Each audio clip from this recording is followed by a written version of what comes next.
friends. My name's Greta. This is my podcast thought experiment called Life. This is a podcast for multi-passionate, creative people, people who are interested in all the things. I definitely cover a number of topics. I wanted to make this podcast for people who are looking for inspiration and insight, whether it's in their journey of having, different passions in the world, different interests that weave together. You're the common denominator, and kind of like, how do you put those things together? Maybe you've had health challenges. I've had Lyme disease since I was 20. I'm turning 43 in a couple days, and whenever this comes out. And, I've had to really work on mindset and health practices and all those things. So I ended up getting my master's in nutrition and herbalism because that was what was really helping me get back on my feet with Lyme disease. And so I like to pass those things along and teach those things. I've also trained in martial arts. Since I was 15, I taught Krav Maga full-time when I was like 20, around there. Right before I got really sick with Lyme. And yeah, I kept my training going. I ended up getting my black belt in it later. I took 10 years off, came back in my 30s, did that. And then I started jiu-jitsu, and I love it so much. It's just a lot of fun. But I'm very passionate about self-defense, self-protection, and what that looks like for people in general, but very specifically the women. I like to speak to that a lot because I love seeing the ladies training. It makes me very happy. So I talk about a bunch of these things. I'm also, my day job, I'm a professional musician. I do music for film and television. I have my own music out as well under the name Ultraviolet. I've been a musician my whole life pretty much, and there's a lot that goes into, with all of those things, mindset. It's like mindset is such a huge part of it.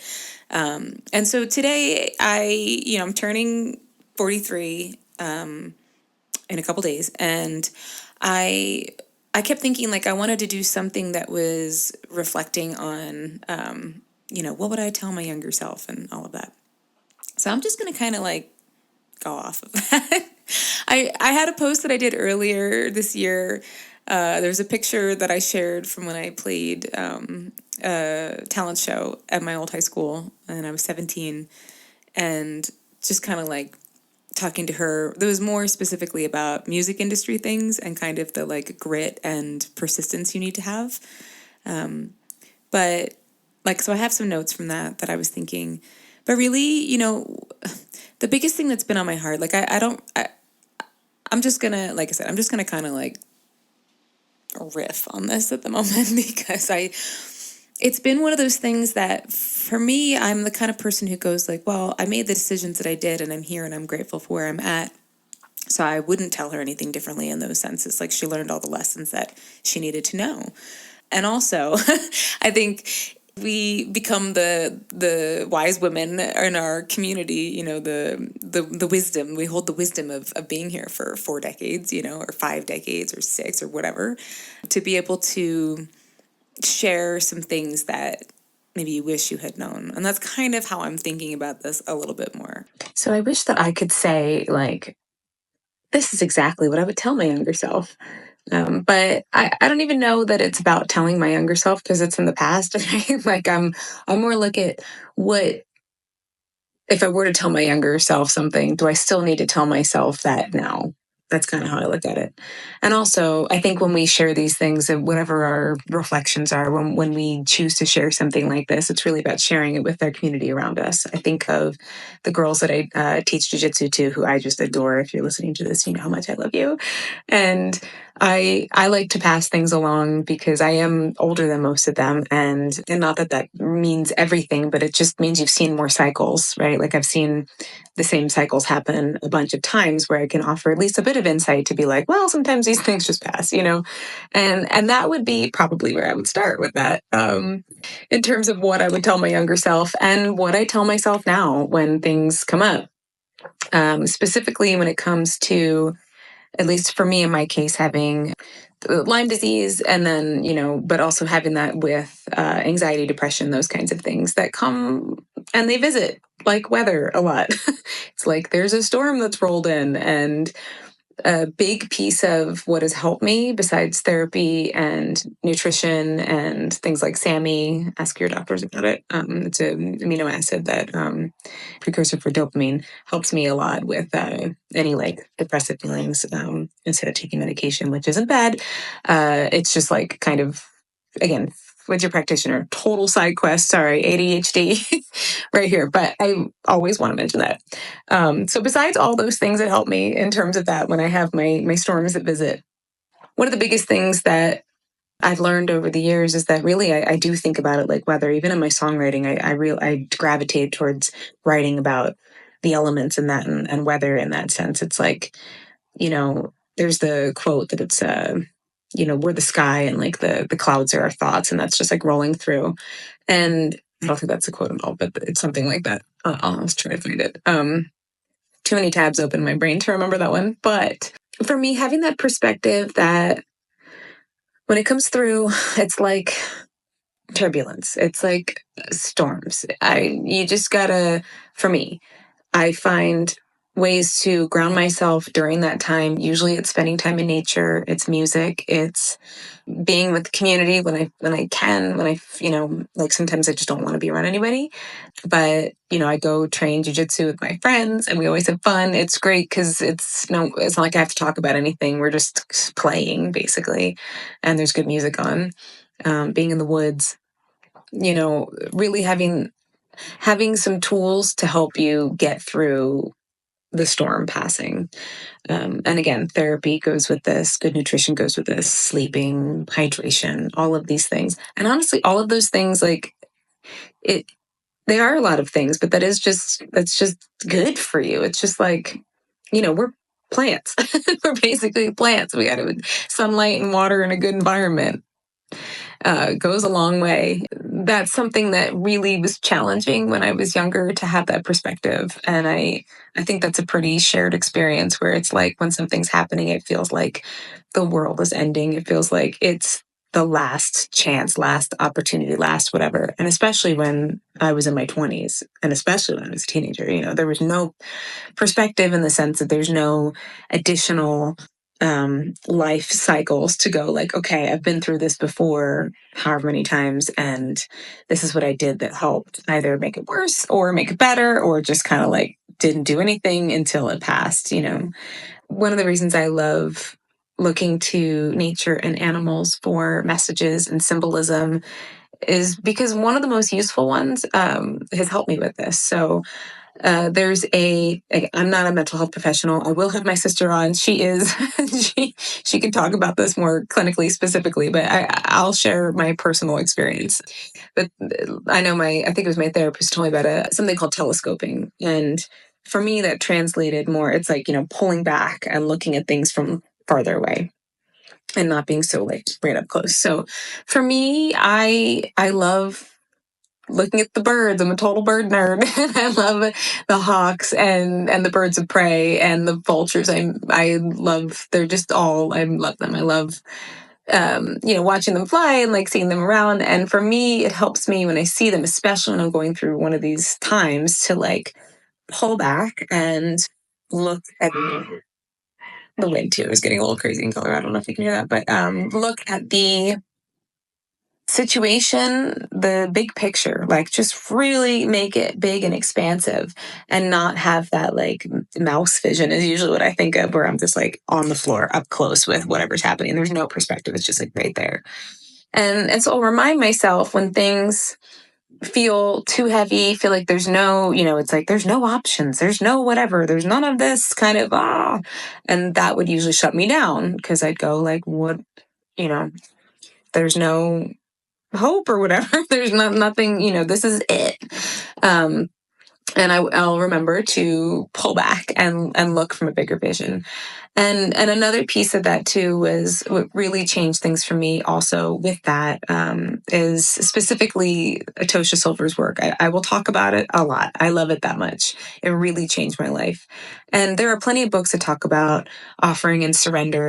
And I liked that it was non-denominational. I liked that she really just helped give some framework for being able to go like, you know what? I don't know. Like, I don't know the solution. I don't know what to do. I don't know. And then to be able to, whether you think of it as making an offering or saying a prayer or doing something, writing a note down and burning, like writing, I don't know what, the fuck to do right now, and help me please, whoever it is that you feel connected with, and whatever name you choose with that, right? But offering that up, or really little actions that you can do, like making a wish. I think there's a reason why we all love that growing up. I think we all love that growing up. On the dandelions that have turned into little poof balls or things like that. Just making a moment where you're like, I don't know. I know this will pass, and I'm gonna just offer this up. That is something that, yes, I would, my younger self for sure would have avoided a lot of tears that way had I learned some of those skills earlier. But I think, like, I'm grateful to have learned it the way that I did, because I like to pass it along now. Having the trust that the storm will pass and the cycle will pass, and just like the seasons, it does change. um, and this is, again, this everything that I'm saying is my personal experience. It's not going to be the same for everybody else, and just take it wherever that lands for you.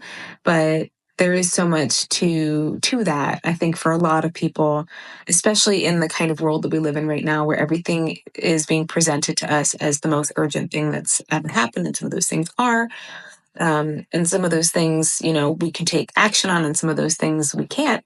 And so it's like there's a lot that's happening. We're being bombarded with so much stimuli at all times, that having these tools really help to have that kind of mindset, especially if you're like sensitive. I know I am. Before I was saying, being sensitive, you sense a lot. You legit sense other people's emotions, the change in the atmosphere, you change the changes in your body. You sense it all, and it's it's definitely an experience. But you know, being able to have some skills to help you navigate through that, and also being validated about that is something else that I would say to my younger self, and to anybody who feels that way. Like, because I've been called sensitive my whole life, and especially, like, I could always tell something was like changing in my body in general before I even got sick. And when people would say you're a hypochondriac and all these things, and I'm like, I just feel it though. Like, I don't know what to tell you. I can feel it. I can feel a change. And really, it wasn't until I started, being able to do my master's, and then actually have my own clients, and then have more self-awareness about my own experience, go like, oh, there are, and then meet other people, and just go, there are people who are really tuned in, and really just actually sense a lot more. And it doesn't mean it's not real. Your senses are heightened. That's it, and it's a beautiful thing when you're validated about it, and when you know how to wield it and use it and cultivate it. And so I'm just going to keep going with my little riff here. So I'm going to go to the next thing that's coming to my mind with that. With that sensitive energy, something that, honestly, I wish that I had learned, however you feel about astrology. I find it very interesting. Just realized that my microphone was not recording, so I apologize. The sound difference probably that just happened. I did my best to make them the same, but just got to go with it. I very much have had so many things happen where I'm like, normally I would just be like, oh no, why am I even doing this? It's not perfect. It's not perfect. But this is coming from my heart, and I do want to share, so I'm going to keep going.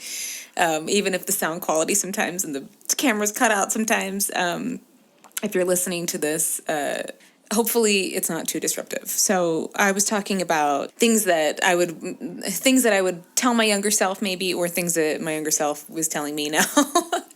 Things that I would pass along. And I was starting to talk about astrology. It's kind of, people either are like, yes, I love astrology, or they roll their eyes.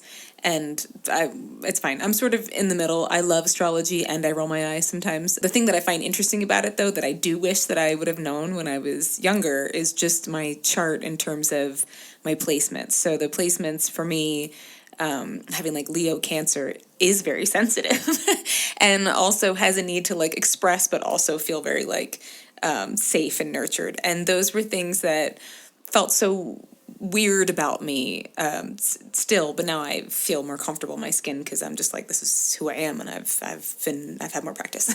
But when I was younger, that felt really just not I felt abnormal about it. I felt like I didn't belong and something was wrong with me. And I think we all, I shouldn't say all. I feel like I've met some people who don't feel this way, but it's a shared experience. You know, there's many of us who go through these things where I do love astrology for that sense. It doesn't need to like get so deep in the weeds, but I find it interesting to know your chart, to maybe understand just how you show up on this earth with the energy that you show up with. And then how to look at it so that you either enhance the things you like and want to keep growing towards, and how you handle the things that are working against you. So the sensitivity in terms of like me, there's the memes that are like the Alice in Wonderland and Cheshire Cat's like, everyone's mad here, and she goes, at me?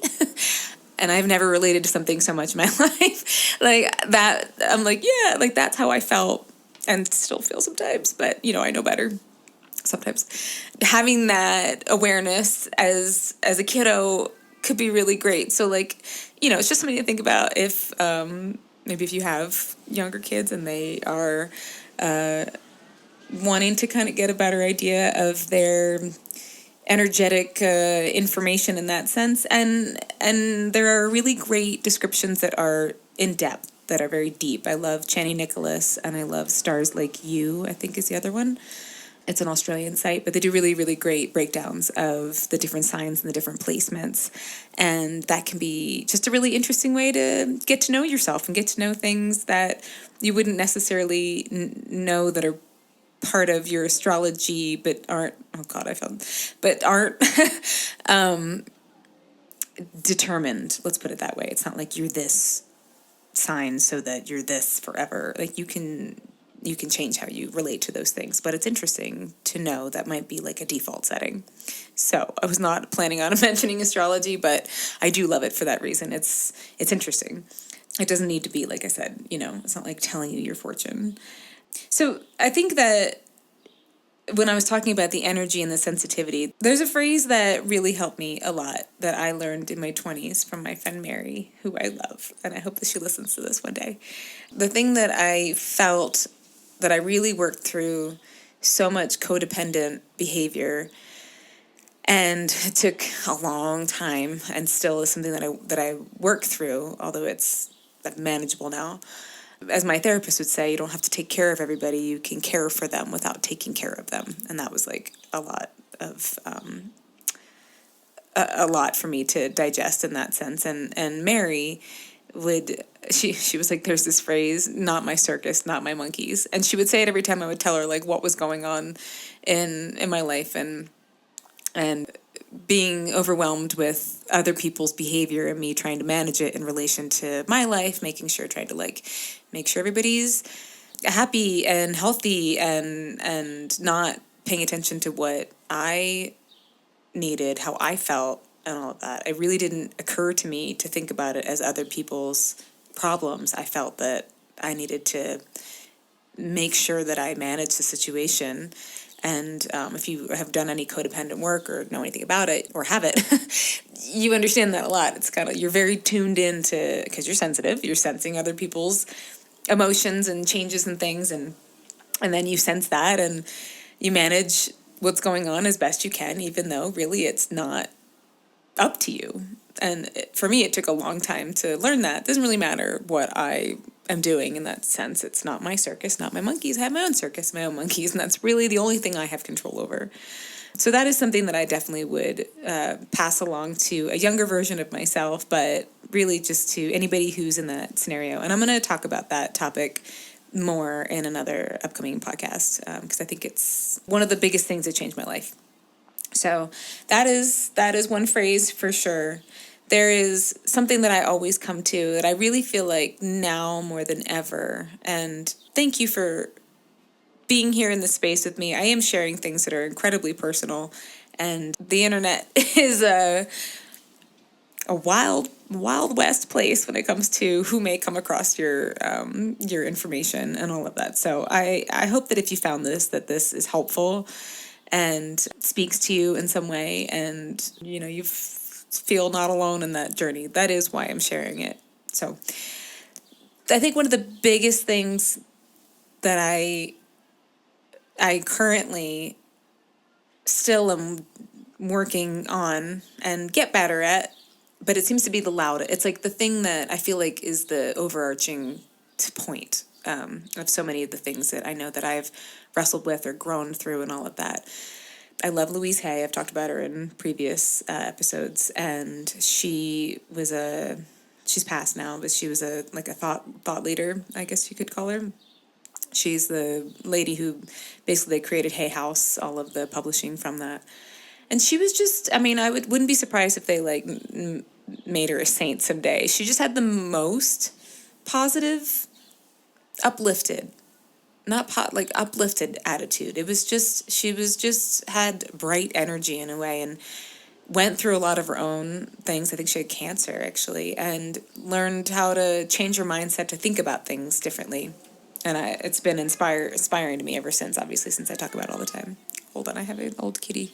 So I remember when I first started listening to her, really in the beginning of my journey of mindset growth, she would always come back to, she's got a ton of work, but it was always coming back to like, the only affirmation or thought change you really need is I love and approve of myself. And it never really like resonated with me that much. It felt like, I don't know. I think there's an SNL skit where they're actually like joking about it. Like she's talking, because she would do like mirror work. You would talk in the mirror and like say this to yourself. And that's kind of how I felt about it. I felt like real corny about it. However, I feel like that, I'm trying to find the best way to articulate it. That seems to really just be at the crux of everything. You know, whatever it is that we're struggling with, it comes down to us loving and approving of ourselves. And if you feel some resistance there, that's like where your work lies. That's where my work lies, I'll say. Where it's the another way of saying this, that Tara Brach, who's like I have a lot of favorites. I have a lot of people, a lot of teachers that I've collected, and she's another one. I was just listening to her. Tara Brach has an incredible podcast. She does meditations and talks and like Buddhist talks. And she will often talk about, how would you feel if you didn't think anything was wrong with you? And that really, really struck home for me. It strikes home for me every time I hear it. Because I'll say for me, there's just always been an element of correction. Not good enough. I don't know if it was being told that I was a sinner when I was born. And then that's just the way we're all born. We're born sinners. That really, really fucked me up. And then, that really didn't help. And then just kind of the way that we go through life, we're always, especially as women, being corrected. You're not this enough. You're not that enough. Da, da, da, da. And it keeps me, I'll just use myself as that example. It keeps me in a place where I'm not allowing myself to receive as much, to relax, to rest, because I feel that I am still needing to make up for what's lost. I haven't quite hit the quota of X, Y, or Z. And again, this is really vulnerable to share this, so thank you for being here with me through this. But I'm sharing it because I think that, I know for me, that's been the loudest thing as I come to my 43rd birthday. I feel like, okay, I've had a long enough time here on Earth to let that go, in terms of the correction side of things, to like continue making monitoring and controlling, and I do it way less than I used to. I would not be able to talk about this if I hadn't. I'd be like, shame, don't tell anybody. But I do talk about it because that's how we heal. We share our stories if you want to, if you feel like called to. I feel very called to. And I think that, it's how would you feel? What would you do? Who would you be? Who would you be if you didn't feel anything was wrong with you? Love and approve of myself. The phrase still feels a little corny to me, but the love, the love is easier than the approval side of things, I think, for me. I can express care and love for myself easier than I can go like, oh, good job about X, Y, and Z at this point. And just not, monitoring and correcting myself. That is something that for sure was like in full force when I was younger, and has gotten less over the years. And I love every time a woman tells me that it just gets easier as you get older. And that I think is really exciting. And I think this is part of it. It's partly like you get old enough where you just go, I've seen this enough times. I know that the storm will pass, as I was talking about before. I know that this cycle will renew. I know that things change unexpectedly, like sometimes, and for better or worse, obviously. And you have reverence for that. I have reverence for that. I have reverence for the fact that life is both predictable and unpredictable in that sense. And to hopefully be mindful in as much as you can, taking the deep breaths, really soaking in a moment. My sister always says, guys, this is a moment in time. And she's right. Like whenever, I love when she says it because it's a really good reminder, this is a moment in time right here that you may reflect and remember about later with such fondness. But in the moment, you might not realize how much fondness you have for that moment yet. So I think it's fun when she says that. And it's something that I hear in my head when we're not together.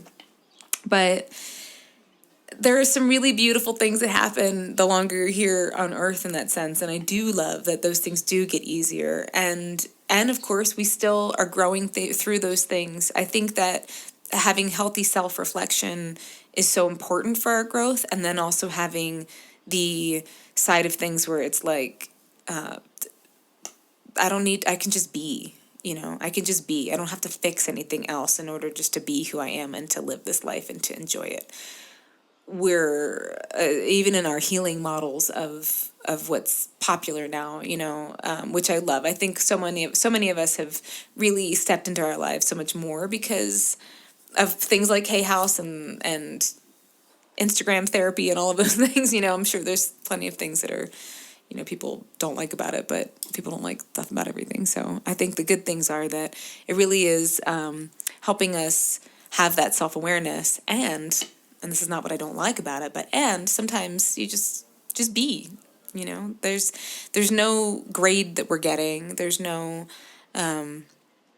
evaluation in that sense, except for yourself. So really coming back to having that love and approval for ourselves is something that I both would tell my younger self and is something that I'm currently really working on being mindful of without having the Catholic guilt about it. I don't know how else to say it. It's this like, make sure you are good, good enough kind of thing. So those are some things that I definitely would pass along.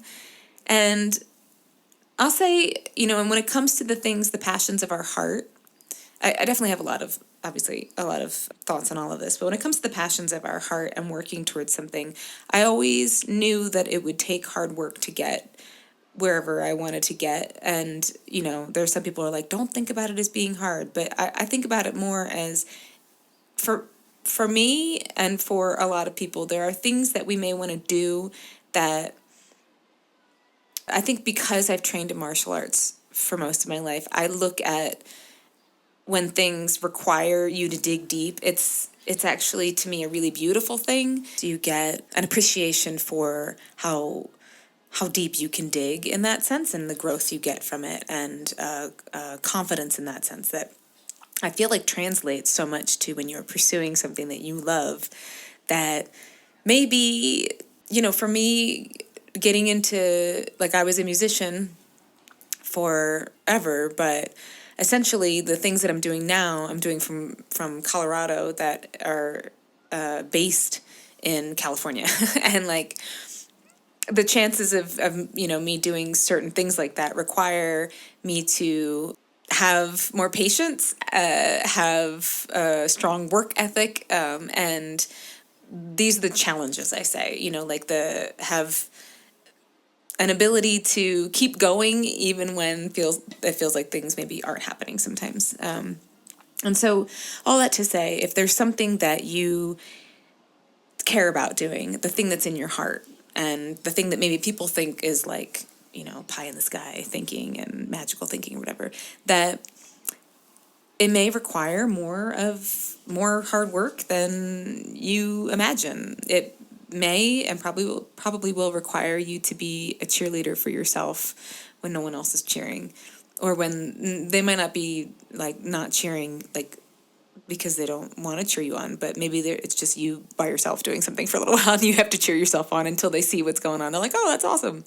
You gotta, find ways to really dig deep and persevere more than, like, I already had the expectation of doing that. And sometimes I feel like it's even deeper than that in a way that I can do because of martial arts training, if that makes sense. And I'm not saying everybody has to train martial arts. Do I feel like most people would benefit from it? Probably. But everyone, something that requires you to have dedication and learn and grow through something that's not just going to come easily. Because the things that grow from you when you are challenged, whether it's physical or mental or both, there's no real word I have for it except I go back to alchemy and magic a lot because it's transformative. It's very transformative, and it is incredibly enriching. Let's put it that way. So I think there's a saying, it's like overnight success usually happens in 10 years. And I'm not saying that everybody's thing's going to happen in 10 years, but having the love and dedication, I'll encapsulate it like this. When you have the love and dedication to devote yourself to the thing that is the passion of your heart, it may require all of that. And it's not that anything has gone wrong if you have to keep trying harder and dig deeper. It's just that it's part of the path. It's like if you hike a mountain, there might be areas where it is way harder than the other parts. If you're training again martial arts, something like that, right? There are certain tests, parts, roles, fights, whatever, that require you to have to approach things differently.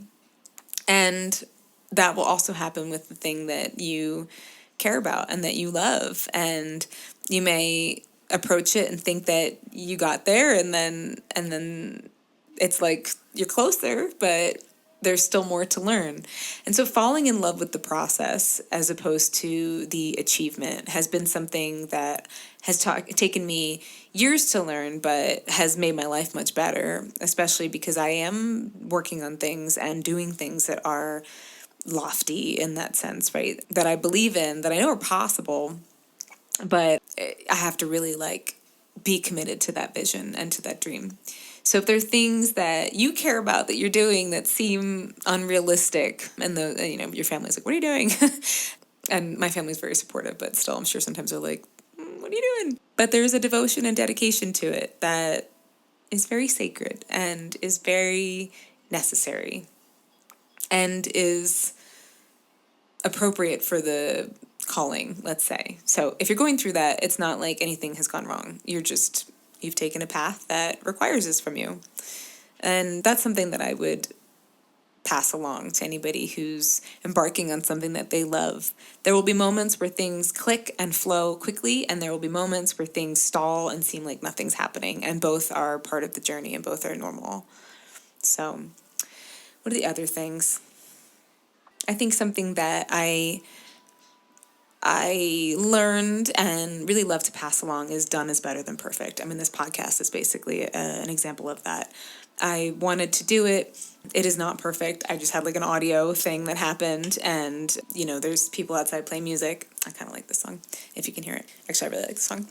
But there's things, life's happening, and I've seen many people just try to find a moment where something's perfect in order to do something, and they just not wasted, I mean, they wasted my time, but, they waited and waited, and we can actually, make sure you're intentional about what you're doing, but nothing's ever going to be perfect. And I forget who said it, but they were like, songwriting is, you don't finish a song, you abandon it, in terms of that sense of creativity. You can always keep working on things. You can always keep mixing things. If it's a creative pursuit, you can always keep refining things. But the imperfection is usually what we fall in love with. It's the humanity part. That's why AI can't replace us in that sense, because it doesn't have the humanity part of it, which is the imperfection.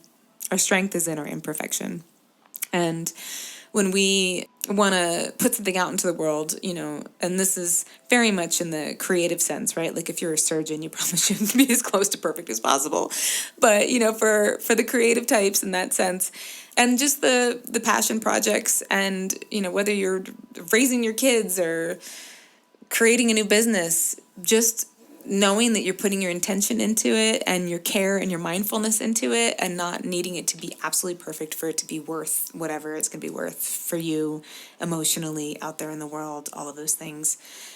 We don't know what happens sometimes when we just release our energy and our creativity into the world when it's not quote unquote perfect. Like I said, our humanity is in that imperfection, and that is what really speaks to each other in that sense. Some of the most incredible songs have not the best mix, or like a take that was kind of weird, or the singing was like off a little bit, paintings and art and everything. So it's like making sure that you're happy with what you did, you're happy with your intention of what you put in, but not needing it to be perfect is something that I did not know and think about as much when I was younger, but something that I definitely learned and try to embody as much as possible now in my life. So those are just some things. I hope this was helpful, resonated, spoke to you in some kind of way. I like to do reflections all the time. That's why I do this podcast, but I do like to do specific reflections around my birthday in particular. It's like the next chapter. I've been joking that it's like seasons of a show, so it'd be like season 4, episode 3, although a year is a long episode, but something like that, something along those lines. I find that age is really relative in so many ways. I meet people of all different ages all the time, and everybody seems a little bit different in terms of like how long they've been here on Earth, right?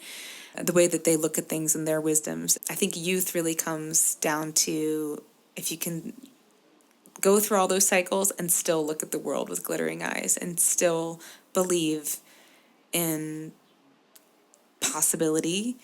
Because once you've gone through a bunch of cycles, it is easy to go like, well, I've seen that. I know how this is going to turn out. So to believe in things that you don't know yet, to let the world, let the universe, let your life experience surprise and delight you in ways that you haven't experienced yet. I think that is really what keeps people young and keeps people alive, like the people that I know who are in their 70s and 80s who have that energy and could run circles around some of the 20-year-olds that I know. They look at the world with like beautiful, wondrous, curious, glittering eyes, and I aim to be one of those people and to pass that along. So wherever you are, I hope that this was interesting, hit somewhere for you, inspired you in some kind of way.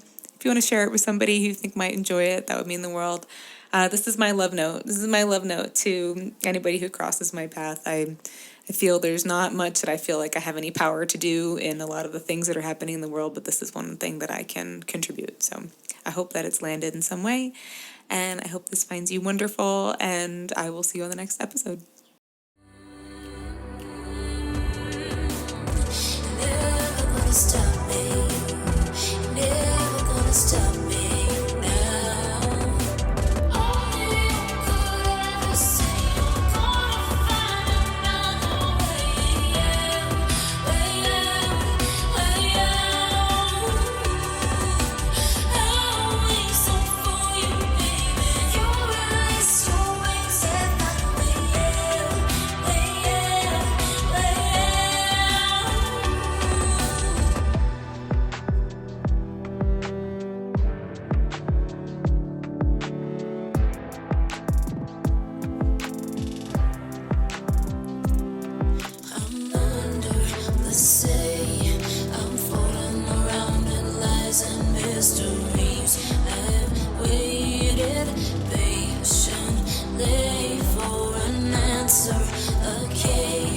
A sign that I'm meant to witness my